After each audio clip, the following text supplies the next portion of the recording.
Hello, welcome to this video on how to do Gaussian elimination to determine if a solution has solution, or a system of equation has solutions, or a system of equation has infinitely many solutions. Okay, so if you've not subscribed to my channel yet, kindly subscribe for more videos.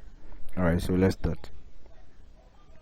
So given this, in our previous video we said that to write the coefficient matrix for this, you have something like write the coefficients in the first equation, get 1, -2, 3, and bring a line, then 2, so that you differentiate between the constants and what the matrix itself. Here we have -1, 1, -2, and 3. Okay, have 2, -1, 3, and -7. Okay, so now you are supposed to determine if this equation has solution or not, or if it has infinitely many solutions. We should know. Okay, so since we know how to use Gaussian elimination to solve systems of equations, let's continue from there. Okay, so let's go ahead and reduce this. Looking at this system, the matrix here, we see the first entry is having 1 beginning, so we are okay with it. Comparing it to the second row, okay, it's also having -1, so they are of the same magnitude but different signs, so we can add them quickly to get 0 under it. So you have row 1 plus row 2, so give me a new row 2. Okay, and here we come to row 2, row 1, okay, minus row 3, so give me a new row 3. I hope you understand this. We did this in our last 2 videos, so if you don't understand, you can kindly go back and check in the description section below. I have the links to them. Okay, alright, this whole thing will generate, okay, this will generate a new matrix that will be of the form 1. We didn't change row 1. Okay, so it means we'll get something like, okay, let me write it all for you. We'll get something like 1 here, -2, 3. Okay, but here if we add row 1 and row 2, we'll get 0. If you add this and this, we get what? -1. Okay, -1 for that. Add this and this, we get 1. Add row 3 is what? 2 row 1 minus row 3, so 2 times row 1. 2 times 1 will give us 2, minus 2 we get 0.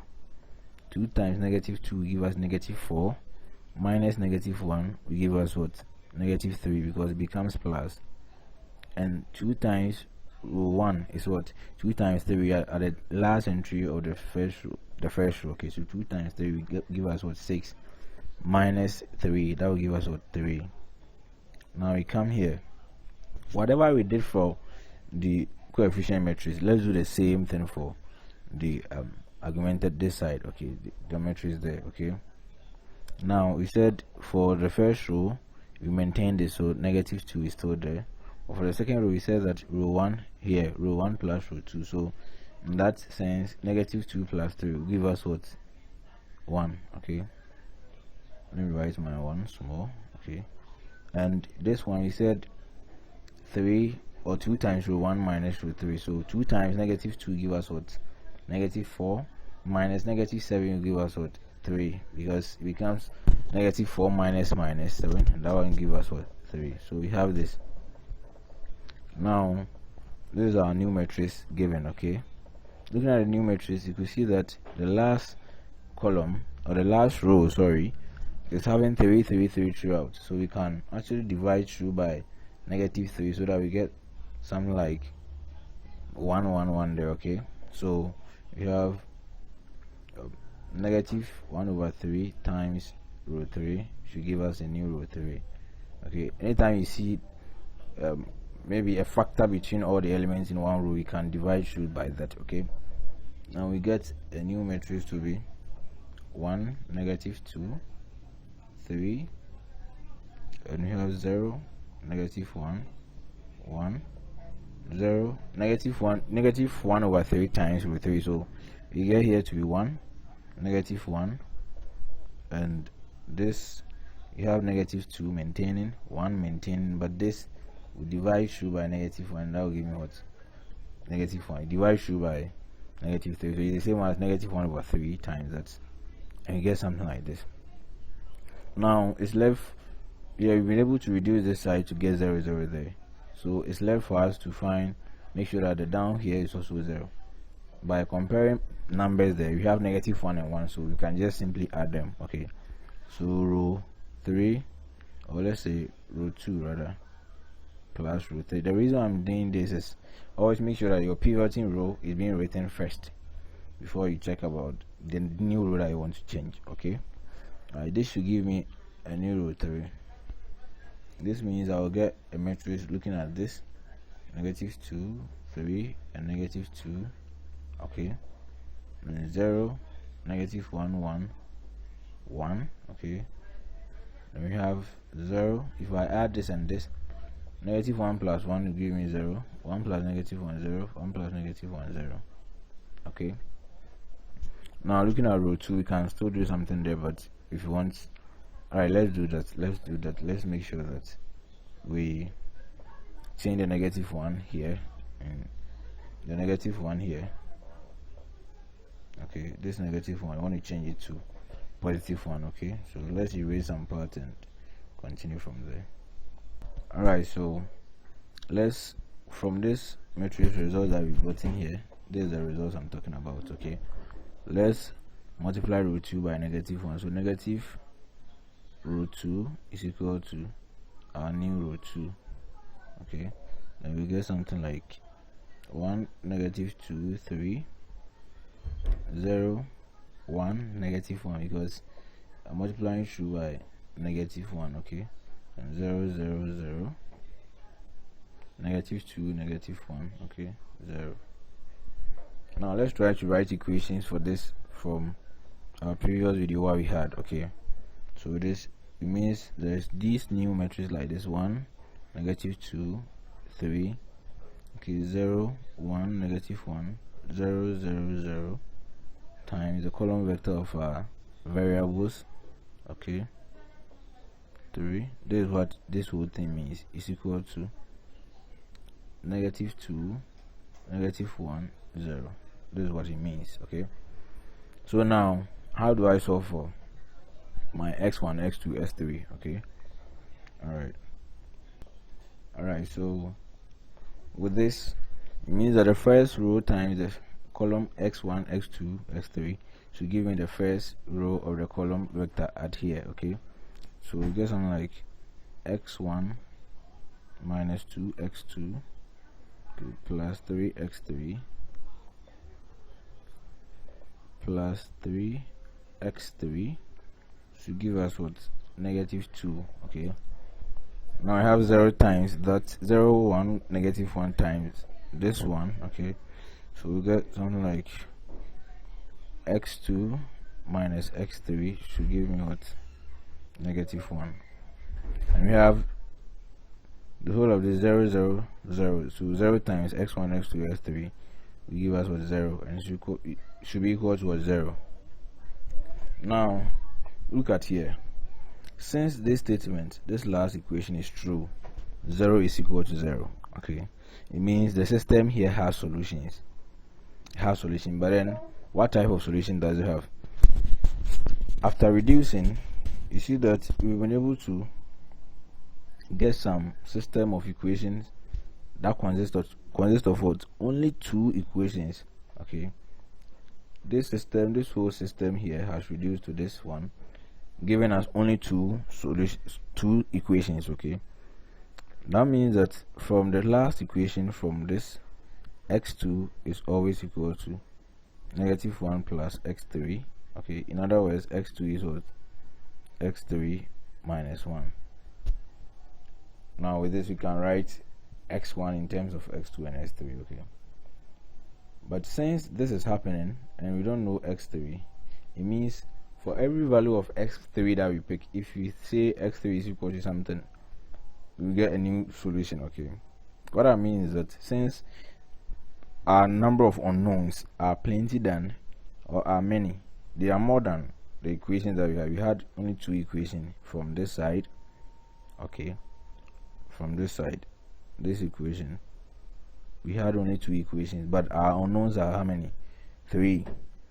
It means that we have to set one of them to be equal to something, and that we set it according to the equations given. Okay, so according to this equation given here, last equation, I can write x2 in terms of s3. Then it means I can say I will let my s3 be equal to some dummy variable t. Okay, and this means that our x2 is equal to what?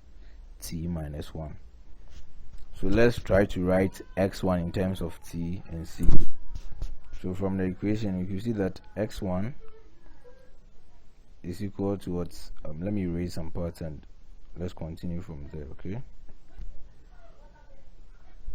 from the equation here, okay, x1 is equal to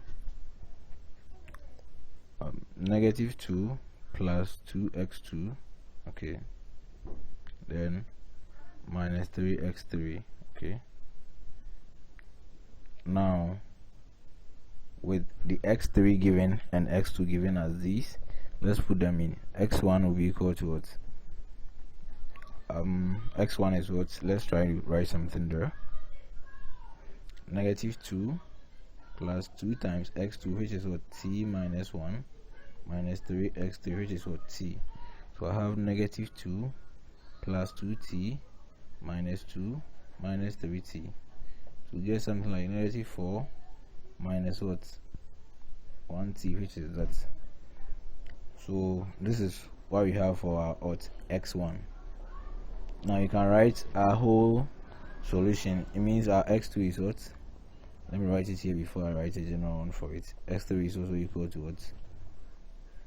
T. So I can write everything in terms of this. Let's look at this one. So what this whole thing means is that I can write x1, x2, x3, okay, in a column vector to be equal to x1 is what? Negative 4 minus t, x2 is t minus 1, and this is t, okay, and this can be equal to, I can divide them into two, as in the number part and the variable part. So I can say something like negative 4, okay, negative 1, then 0, okay, plus, when you come here, is what? Negative t, then t, okay, and t again. If you sum these two, we'll get back our solution. Okay, I just divided them into the variables and what this thing are numbers. Okay, now with this, let's try to factor some things out. Okay, all right, so it means that our x1, x2, okay, x3,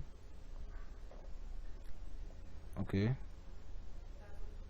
is actually equal to, first of all, in the number part, let's factor negative 1 out, get something like 4, 1, 0, okay. Then in this part, let's factor t out, plus, okay, t out, negative 1, 1, 1, okay. What this whole solution means is that whenever you have t equals any number, t can vary from each number. Okay, it can be 1, it can be 2, it can be 3, it can be anything. So if let's say t equals 1, we'll get a different solution for this. If t equals 1, you just put 1 there and then solve for our final answer, and we get something for x1, x2, x3. If t equals 2, we get a different solution. It means this system of equation here has infinitely many solutions. Okay, so it has many solutions to this system of equation. Mind you, after reducing our coefficient matrix in the Gaussian elimination process, we had a situation whereby the last equation was something like 0 equals 0. Okay, and this is true. Okay, this is why it has infinitely many. So, and then the second reason was it had more unknowns, as in x1, x2, s3. We were having 3 unknowns, but then we're left with what? Only 2 equations. We're left with the equation x1 minus 2x2 plus 3x3, and we have something like, was it x1 x2 minus x3 equals -1 or so. I can't remember, it was something like that. Okay, -1. So these were the only two equations, but then we needed for 3 unknowns. Since after reducing this whole coefficient matrix, we had a system of equations again, and that system was having what, too many unknowns than the equation given. I mean, the unknown x1, x2, x3, there are 3 unknowns here, but we're having only, this was far greater than what, the number of equations that given. We had only 2 equations, that is this. This means that we have infinitely many solutions.